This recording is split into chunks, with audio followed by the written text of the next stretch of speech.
그 다음에 3번 문제. SBO 저는 문제를 조금 잘 유념히 봐야 된다고 생각이 들거든요. 그래서 사실 문제를 잘 읽지 않고 답안을 작성하시는 분들도 좀 많은 것 같은데, 문제에서 출제 의도가 좀 드러난다고 생각이 듭니다. 그래서 항상 문제를 보실 때는 잘 보시는 게, 내가 익숙한 유형의 토픽이라 하더라도 특히 2교시형의 문제는 목차 구성이 문제에 따라 나오기 때문에 문제를 잘 보시는 게 좋을 것 같습니다.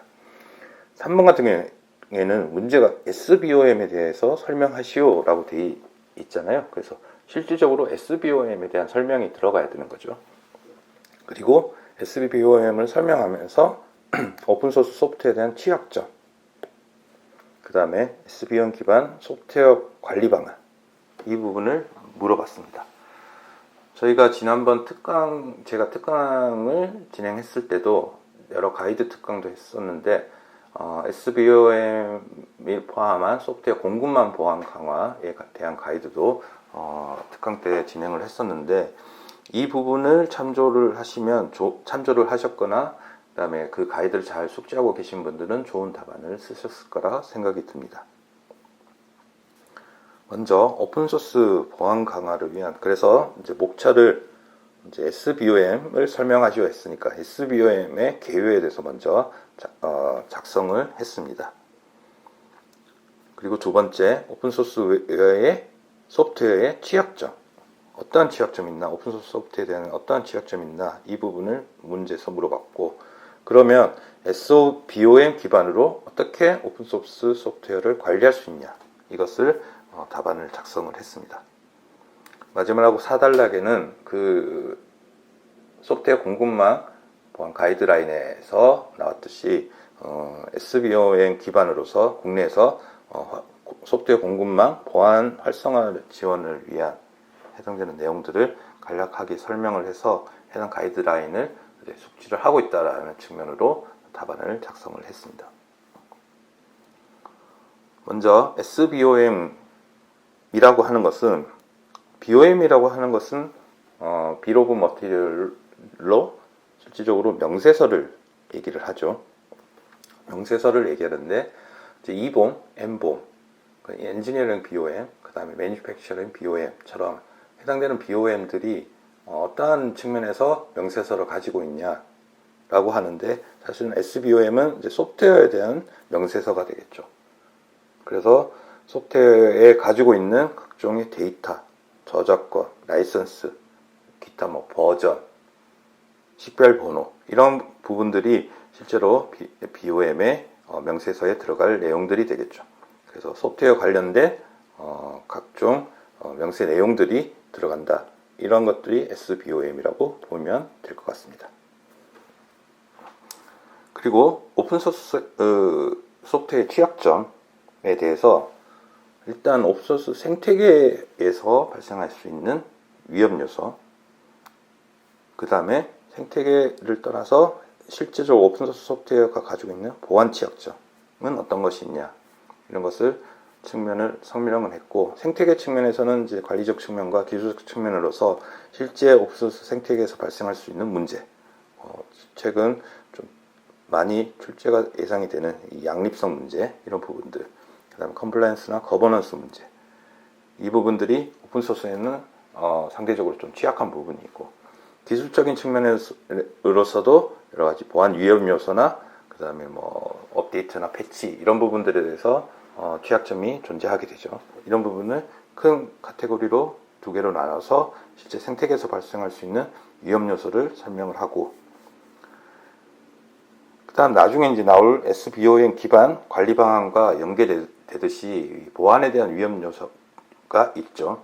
그래서 보안에 대한 취약점, 오픈소스 소프트웨어만이 가지고 있는 오픈소스 소프트웨어의 보안 취약점, 이 부분들을 제가 이제 해설지 차원에서 여러 가지 취약점을 나열을 했습니다. 나열을 하고 각각의 취약점에 대해서 그룹핑을 이렇게 나눠놨습니다.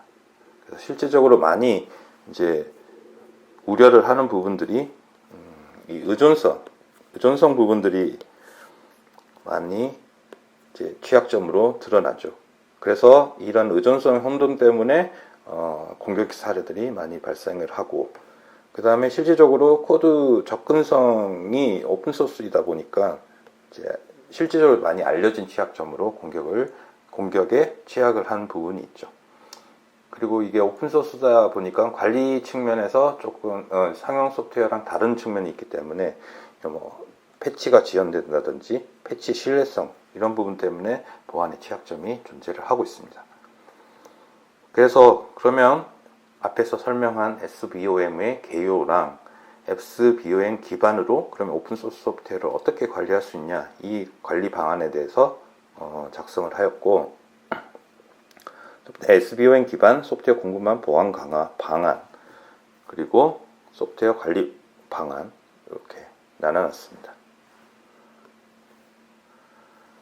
그래서 이 부분은 SBOM을 설명하시오라고 했기 때문에 SBOM에 대해서 내가 잘 알고 있는 점을 강조를 해야 될 것 같고, 그게 카테고리로 SBOM의 최소 요건, SBOM 최소 요건 앞서 SBOM 개요에서 얘기했듯이 명세서가 가져야 될 내용들, 이 부분들을 최소 요건들이 이런 것들을 가지고 있고, 이걸 기반으로 SBOM의 구성 요소에 대한 신뢰성을 확보하고 그 다음에 공급망 보안을 강화하겠다, 이런 내용들이 SBOM 기반 소프트웨어 공급망 보안 강화의 방안의 핵심이 될 것 같고, 그럼 실질적으로 SBOM 기반으로 오픈소스 소프트웨어를 어떻게 관리를 할 거냐라는 측면에서 크게 이제 구성 요소나, 그러니까 SBOM에 실질적으로 가지고 있는 장점, 그래서 구성 요소를 식별하고 관리를 하겠다, 이런 측면. 그 다음에 그 관리를 통해서 보안 취약점에 대한 모니터링에 대해서 대응을 하겠다, 이런 부분. 그 다음에 SBO의 명세에 나와 있는 오픈소스 같은 경우에는 라이센스가 여러 가지 라이센스가 있죠. 해당되는 라이센스를 또 준수를 해야 되고, 라이센스에 대한 조건들이 또 다르기 때문에 이 법적 리스크를 관리하는 측면, 이렇게 나눠서 SBOM 기반으로 관리 방안을 작성을 했습니다.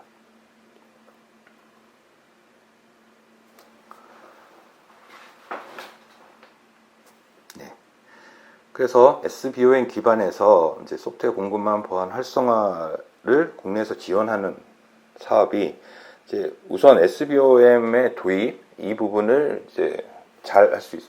실질적으로는 SBOM을 도입해서 관리를 하려면 SBOM이 도입이 잘 돼야 되겠죠. 그래서 SBOM 도입을 지원을 하고 있고, 이제 국가 표준화 측면에서 SBOM의 표준, 그다음에 국가 표준을 등록을 하고, 또 이런 부분들이 상대적으로 취약한 중소기업, 이런 부분들에서 지원을 하게 돼서 기업 지원, 이런 부분들을 국가에서 지원을 하고 있다, 이런 내용들을 4단락으로 작성을 했습니다.